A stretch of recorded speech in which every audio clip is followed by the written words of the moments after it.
ذلك الكتاب لا ريب فيه. بسم اللہ الرحمن الرحیم. السلام علیکم ورحمۃ اللہ وبرکاتہ. ناظرین، ہم حاضر ہیں آج کے پروگرام لرن قرآن کے ساتھ. آج کا ہمارا پروگرام اس حوالے سے ہے کہ سبق نمبر 6 ہے. سبق نمبر 6 میں ہم آپ کو یہ بتائیں گے نورانی قاعدہ تختی نمبر 1 کے حوالے سے کہ مخارج کا بیان ہو چکا تھا کہ مخارج کل 17 ہے. اس میں پھر 2 مخارج بیان ہو گئے تھے. پہلے نمبر پر یہ کہ حروف حلقی کے حوالے سے کہ 3 مخارج جو ہے وہ حلق میں بیان ہوتے ہیں. پہلے نمبر پر حمزہ ہا، دوسرے نمبر پر عین ہا، تیسرے نمبر پر غین اور خا. یہ حلق کے اندر بیان ہوئے تھے. اور دوسرے نمبر پر جو ہے جو مخرج بیان ہوا تھا وہ مخرج تھا منہ کے اندر، یعنی جو زبان سے ادائیگی ہوتی ہے. تو فرماتے ہیں کہ اب 10 مخارج کا تعلق جو ہے وہ زبان کے ساتھ ہے. پہلا نمبر مخرج پچھلے ہفتے میں جو ہے بیان ہو گیا تھا. اب دوسرا مخرج بیان ہوگا کہ زبان میں جو 10 مخارج ہیں. تو کل مخارج کتنے ہیں؟ 17. کل مخارج کتنے ہیں؟ 17. 2 مخارج بیان ہو گئے تھے. اب تیسرے نمبر پر زبان کے مخارج کی طرف آتے ہیں. تو زبان میں کتنے ہیں؟ 10.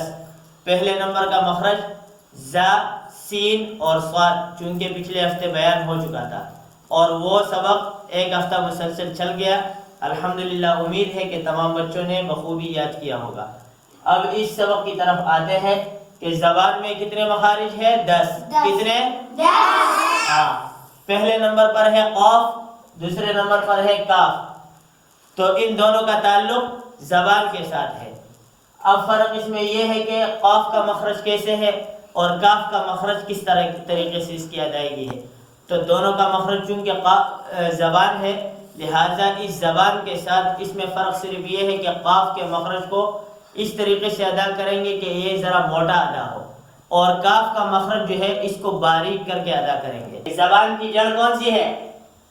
بالکل آخر والا، جہاں پر چھوٹا سا کوا بنا ہوتا ہے، منہ کے بالکل آخر. آتے ہیں ابھی اپنے چینل کی طرف، اور ناظرین کی خدمت میں گزارش ہے کہ چینل کو سبسکرائب کرنا نہ بھولے، لائک اور کمنٹس کرنا بھی نہ بھولے، اور اللہ کی رضا کے لیے آگے اس چینل کو اپنے دوست احباب کے ساتھ شیئر کیجیے. قاف.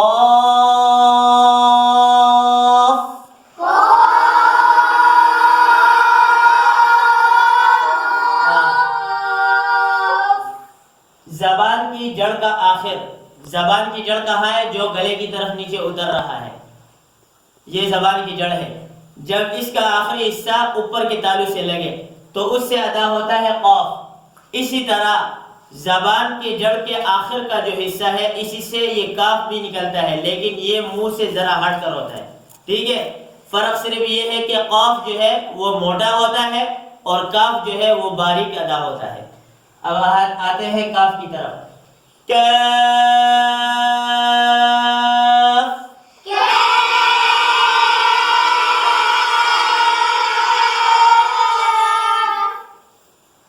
اچھا، زبان میں تیسرا مخرج جو ہے وہ یہ ہے کہ زبان کا بیچ، یہ زبان کا بیچ کا حصہ ہے. ٹھیک ہے. جب اوپر کے تالو سے لگے تو اس سے 3 حروف ادا ہوتے ہیں. کون سے؟ نمبر 1.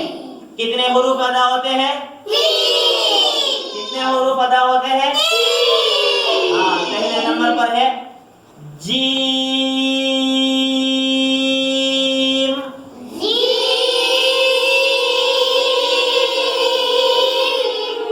اور شین.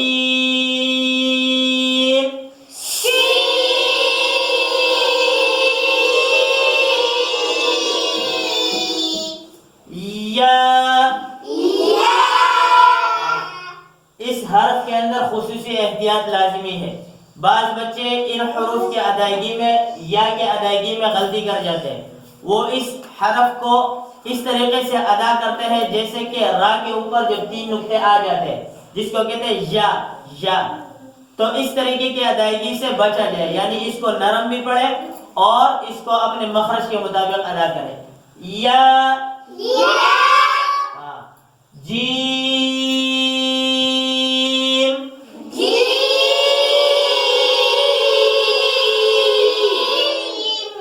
شین.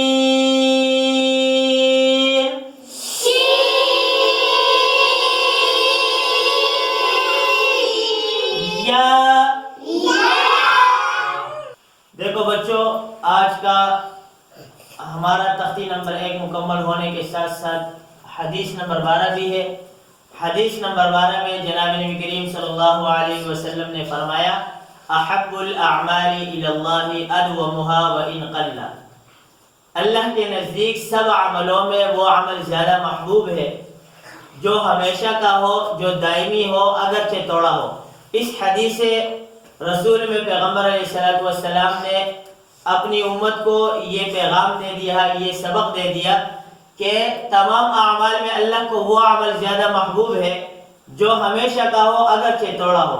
تو اب اس حدیث کا خلاصہ، لب لباب، ما حصل اور نچوڑ یہ ہے کہ اس کی مثال یہ ہے کہ ایک شخص روزانہ 4 رکعت نفل پڑھتا ہے، اور ایک شخص ایسا ہے کہ جو 200 رکعت نفل پڑھتا ہے لیکن کبھی پڑھتا ہے اور کبھی نہیں پڑھتا۔ اب ایک طرف دیکھا جائے تو عقل یہ تقاضا کرتا ہے کہ جو 200 رکعت نفل ادا کرتا ہے اس میں مشقت بظاہر زیادہ ہے، اور جو 4 رکعت نوافل ادا کرتا ہے تو اس میں مشقت نہیں ہے۔ لیکن حدیث کے روح سے دیکھا جائے تو آپ علیہ السلام نے ہمیں یہ سبق دے دیا کہ بھئی ہر وہ عمل جو اگرچہ تھوڑا ہو لیکن اس کو اگر آپ ہمیشگی کے ساتھ کرتے رہے، اہتمام کے ساتھ کرتے رہے، تو فرمایا کہ وہ عمل زیادہ محبوب ہے اللہ کو، کیونکہ اس پر ہمیشگی، مداومت اور دوام جاری رہتا ہے۔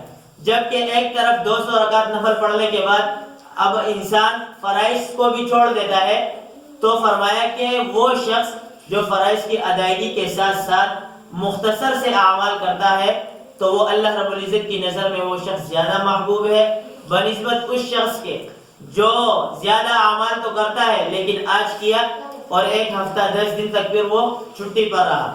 تو فرمایا کہ احب الاعمال الی اللہ، اللہ کے نزدیک تمام اعمال میں وہ عمل زیادہ محبوب ہے، وہ عمل زیادہ پسندیدہ ہے، ادومها، جو دائمی ہو، ہمیشہ کا ہو، وان قل، اگرچہ تھوڑا ہو۔ تو اسی طریقے پر اگر دیکھا جائے تو ایک شخص ہے وہ روزانہ معمول کے مطابق فجر کے بعد یا ظہر کے بعد یا عصر کے بعد یا مغرب اور عشاء کی نماز کے بعد ایک پاؤ پڑھتا ہے، قرآن شریف کی تلاوت کرتا ہے، اور ایک شخص دوسری طرف دیکھا جائے 3 پارے یا 4 پارے تلاوت کرتا ہے، لیکن آج تلاوت کی اور کل تلاوت قضا ہو گئی، پھر تیسرے دن تلاوت کی 2 پارے اور تیسرے دن چوتھے دن جو ہے اس سے تلاوت قضا ہو گئی، پھر 5ویں دن جو ہے 1 پارہ تلاوت کرتے ہیں۔ تو فرمایا کہ وہ شخص جو ہلکا سا، معمولی سا اور ادنا سا عمل کرتا ہے لیکن ہمیشہ کے ساتھ کرتا ہے، وہ شخص زیادہ محبوب ہے اللہ کی نظر میں بنسبت اس شخص کے کہ جو زیادہ عمل کرے اور اس میں پھر ناغہ بھی کرے اور اس پر پابندی اور اہتمام بھی نہ ہو۔ تو انشاءاللہ کوشش کریں گے کہ اعمال جتنے بھی ہیں، کوشش تو کریں گے کہ زیادہ سے زیادہ اعمال ہم کریں، لیکن اگر ہماری استطاعت کمزور ہے، ہم ضعیف ہیں، انسان ہیں، لیکن تھوڑا سا عمل بھی کرے تو اس پر مداومت، ہمیشگی اور دوام اختیار کرے۔ اللہ سے توفیق ہے کہ اللہ رب العزت ان احادیث کو صحیح معنوں میں بیان کرنے اور اس پر عمل کرنے کی توفیق نصیب فرمائے۔ وما علینا الا البلاغ المبین۔